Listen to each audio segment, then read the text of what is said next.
I've been wanting to make about becoming a foster parent and how you could become a foster parent. So the first step, and this is my experience, is how we got into foster care and becoming a foster parent. I like to kind of just start with our why. For us, this is our ministry. We've been praying and asking God to reveal to us what it was that He would have us do.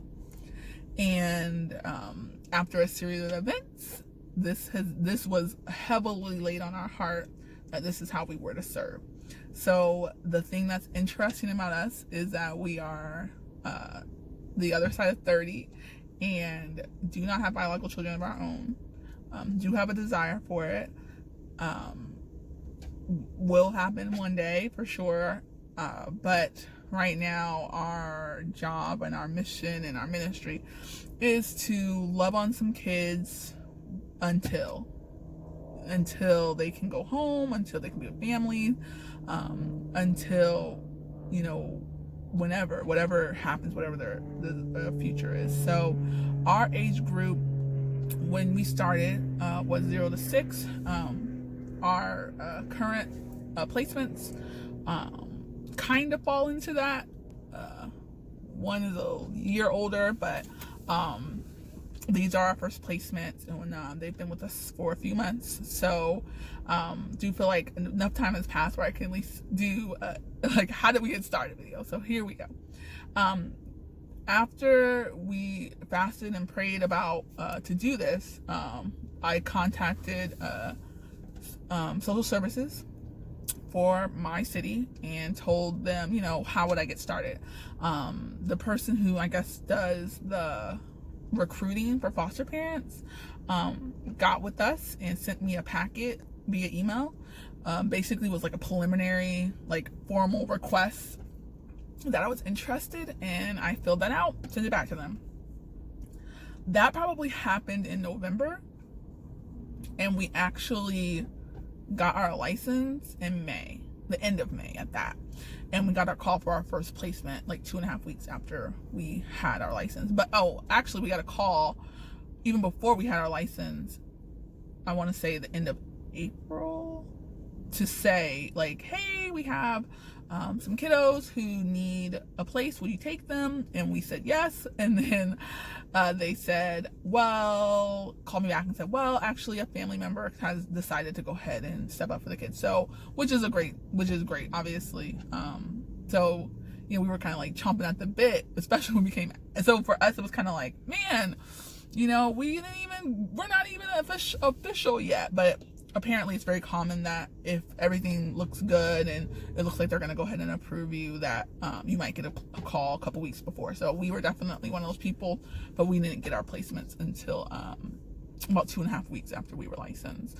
So after we got the like formal we are interested packet filled out, the next thing we had to do was go to 6 weeks of pride training, which is what they call it in our state.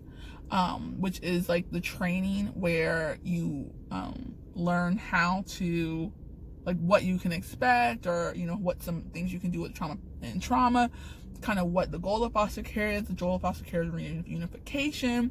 Kind of want to weed out anyone who doesn't, like, off bat doesn't want that goal. Obviously we're all humans, so sometimes people may struggle with that goal later on once they have a placement. Like if I had a little baby, I think it would be very difficult, you know, like a year later, just because I'm human and I'm gonna love them. And you know, if you love someone, it's always difficult to relinquish them from you. But the goal is reunification, and we as foster parents, we break our hearts. Like we break a piece of our heart off to give it to these kids who really need it while they're going through such a hard thing. So during us doing the 6-week pride class, actually even before, we got a bunch of paperwork like that asked us about every single thing. Like literally we had to say, when the first time you've ever moved, how old were you? I'm like, 5. Okay, well, where did you move? Who was in the household? Every time there's the people in the household change, like I'm the oldest of 5, so every sibling's birth I had to write down. Had to write down any loss or anything that ever happened to me that was traumatic, any kind of situations that I've ever been a part of. Obviously, they ran my background check. Obviously, they ran my fingerprints and things of that nature. Just pretty much everything about myself, like open book, and about our marriage, if we've ever had any issues in our marriage, how long we've been married. It was so in depth that our like courtship started, and I felt that my husband wasn't that invested. Okay, sorry. So like I said, even back in our courtship, so like ours started, and like a lot of people's do, you know, you might be talking to somebody and then they kind of fall off and then you start talking to them again. That was our kind of situation. We were talking and then we stopped talking and then we started talking again, and we obviously liked each other and started dating and whatever, so on and so forth, became a husband and wife, and you know, the rest is history. Love him very much. So they were curious about that. They were like, wait, why did you guys, what, you guys like off and on? I'm like, no, I didn't know him, and he did something I didn't like, forgot my birthday, and I said, that's not really a great first impression. If he's forgetting my birthday now and I barely know him and he's saying he's interested in me, what's he gonna do when, you know, when things are a little more lackadaisical? So that was my thought process, and I could not have been more wrong. First impressions are not always the best impressions or correct impressions, and you know, whatever. So we got back talking. We weren't even dating at that point. We were just two people who knew each other.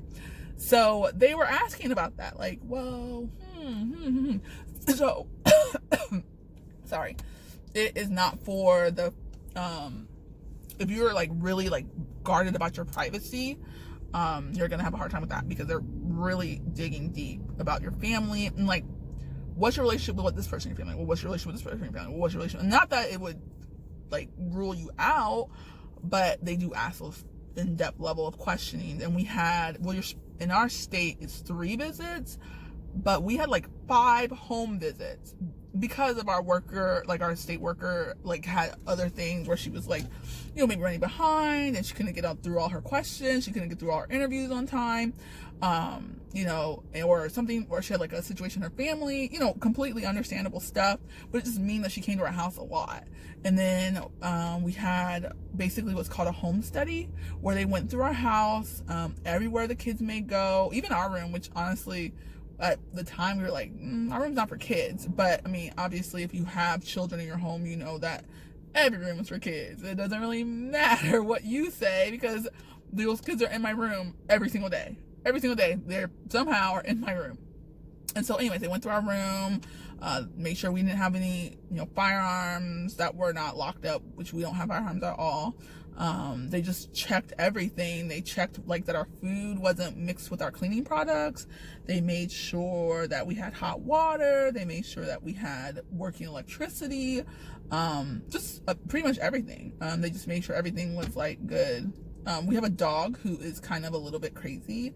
And so we had to take her to the vet and obviously get her checked out, make sure she was good. They had to check her temperament. And then, you know, she's not a mean dog, but she gets a little hyper. So they had to write that down, and, you know, it wasn't a big deal. Obviously we got approved, but it's a very in-depth process. Like I said, from November to May until we got our actual license. I mean, it's not for the faint at heart. I mean, which is good, because it will weed out those who are just kind of like, maybe. Because it takes a long time. So, yeah, that was the process, mostly for getting into process of getting into foster care. Is you do a lot of interviews, you do a lot of paperwork, so much paperwork.